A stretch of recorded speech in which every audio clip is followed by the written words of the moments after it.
Саламатсыздарбы, урматтуу угандар. Мен мурда айткандай эле ар бир категорияга бөлүп, ким кандай дартта кантип эмнени ичип жакшы болуп атат деген темага токтолоюн. Бүгүнкү темабыз ангина боюнча болмокчу. Ушул ангинага байланыштуу мен адегенде өзүм жөнүндө айтып берейин. Мен бала кезимден аябай ангинам бар эле. Кичине эле муздак нерсе ичсем же бир муздак жерде туруп калсам же бутум муздап калса дароо ооруп калат элем. Тамактарым тиги эки гланты ушу тамактын тешигин жаап калайын дейт эле. Температура тетип аябай кыйналат элем. Анан чоңоюп эле калганда солдаттан келип университетте окуп жүргөндө профилактория деген бар. Ошол жанагы студенттерди дарылайтынан эс алдырат да. Анан ошол жерде жаткам, как раз ошол мезгилде ошол жерде болуп калганым да жакшы болгон экен. Анан ошол жерден эмнегедир ангинам кармап калды. Температурам 41ге чейин чыкты окшойт эле. Медсестралар бар эле. Ошолор жардам берип, гландтарым экөө бир аз жабылбай калды. Аябай ушунчалык кыйналдым эле. Анан ошол жерден профилакториядан жанагындай электро эмелер менен кактап, ысытып, дары берип жакшы болгон. Бирок ошол жерде бир глантым чоң болуп кып-кызыл боюнча калып калган. Бирөө кичирейип жок болуп кетти. Анан бирөө болсо аябай чоң болуп турат эле. Ошол 1 жыл 2 жылга чейин мындай жутсам ары жылып кетип, кайра бери жылып кетип, мындай үзүлүп кетчүдөй боло берет эле. Анан врачтарга да көп бардым. Барсам эч нерсе болбойт, эгер керек десе алып ташташыбыз керек экен муну деди. Анан мен алдыргандан коркуп барбай койдум. Ошол 40 жылга чейин жүрдү. 1-2 жылдан сезилбей эле калды. Бирок качан мындай тиш жууганда оозумду ачып карасам, ошол кып-кызыл боюнча кызыл, адагы мындай бозоруп эме болгон жок, кып-кызыл боюнча эле постоянно ошондой болуп тура берет эле. Чоң болупчу, жарымын, тамактын жарымын жаап. Анан мен кам сүт, көк ширелерди ичип, башка дарттарым жөнүндө дагы видеолорум көп. Ошолордон айыккандан кийин аны деле сезбептирмин. Тамакты көп карабайсың да.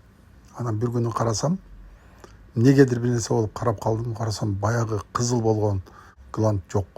Болбосо мен уже ошонон 10 чакты жыл мурун эле докторлорго барып, ушул жанагындай ракка бир нерсеге айланып кетпейби деп лор врачтарга барып көрүнсөм, жок, бул айланбайт, муну операция жол менен алып коюш керек экен дегенде.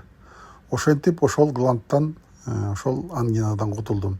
Анан азыркы күндө мен ушул ангинам туурасында айттым, видеолорду жаздырып койдум.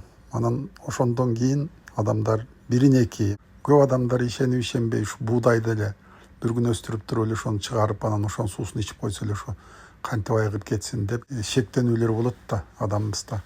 Ошентип ушул убакка чейин эле көбү ичип ичпей, баягы айтып атат эм, күлүп шылдыңдап аткандар да бар дейт. Ошо кантип эле ушинтип эле буудайдан ушинтип эле баардык нерселерди айыгып кетсин депчи.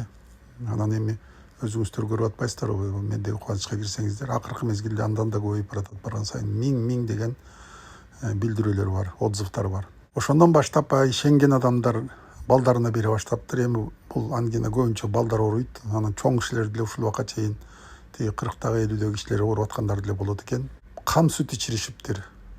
99% кам сүт, жанагы бир күндүк өндүрүлгөн буудайдын маңызын ичирип, азыркы күндө менин личкама жазгандар көп болду. Анан ошол эле мезгилде мендеги кубанычты көрсөңүздөр, ал жерде дагы бар. Бардыгы болуп 34 адам жазылыптыр. Анын ичинен 6 чоң адам экен. Аялдар, эркектер 6 чоң. Калгандары балдар экен. Бардыгы тең кам сүт ичиптир. Бирөө элеби ушу көк шире аралаштырып, бирөө экөө көк шире аралаштырган экен. Аны да 1 ай жарым ай ичтик дейт, көк ширени иче албай койдук депчи. Анан постоянно кам сүт ичип жүрдүк эле. Ошого жок болуп кетти деп. Жакында эле мына акыркы мезгилдерде дагы экөө үчөө койду. Мен личкам, анан мен көчүрүп тияка коюп койдум. Башка эле ооруга ичтик эле, жылдап, айлап кармай берген ангинабыз жок болуп кетиптир, гландтарыбыз да жок болуп кетиптир деп личкага жазып коюп атышат.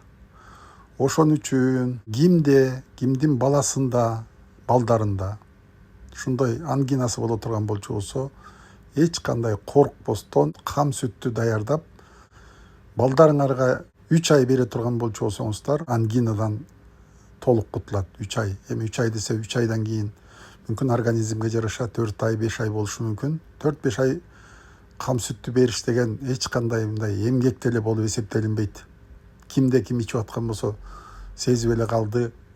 Bir күнгө 15-20 мүнөт эле убактысы кетет. Эртең менен 5-10 мүнөт, кечинде 5-10 мүнөт эле убактысы кетет. Башка деле бир мындай өзгөчө эмгекти талап кылбай турган нерсе.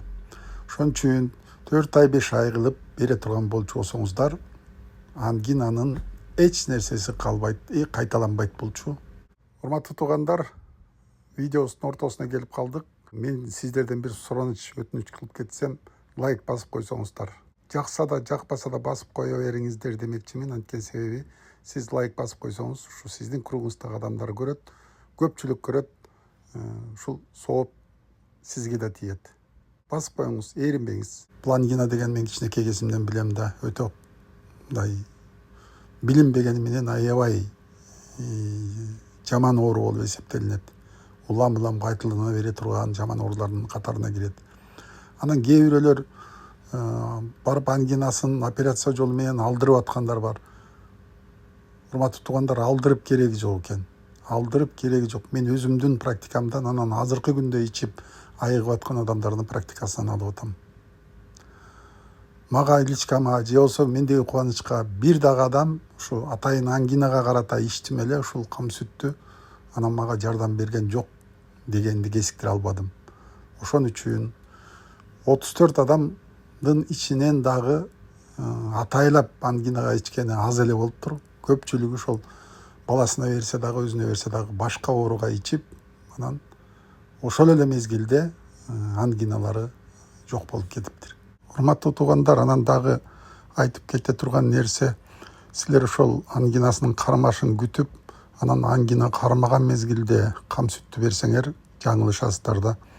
Муну ангинасы кармай электе мурдатан жөнөкөй эле жүргөн мезгилде берип баштасаңыздар, анан кийин жардам берет. Эгерде ангинасы кармап калган мезгилде муну берсеңиздер, эми кээ бирөөлөр ойлошу мүмкүн, жанагы антибиотик сыяктуу 5 күн ичирсем анан жакшы болуп кетет экен деп. Жок, кандай эмес. Муну ангинасы кармап аткан мезгилде берсеңиздер жөн эле тамак болуп кете берет. Бул акырындык менен өзүнүн таасирин көргөзө турган нерсе. Ошол эле кам сүт ичип аткан мезгилде эгерде ангинасы кармап кала турган болчу болсо, мурдакыдай эле медицинанын жардамына кайрылыңыздар. 4 ай 5 айга чейин ичсеңиздер, анан өзү жок болуп кетет, андан кийин кайталанбайт. Ошондой туугандар, мен ушул ар бир теманы өзүнчө мына ангина боюнча бүгүн айтып берейин сиздерге, эмне ичиш керек экенин. Анан кийинкисинде дагы башка кылып бөлүп оорулардын категориясы боюнча билдирүү жасап, ушундай видеолорду коюп турайын деп чечтим. Тынч болуңуздар, аман болуңуздар, оорубаңыздар.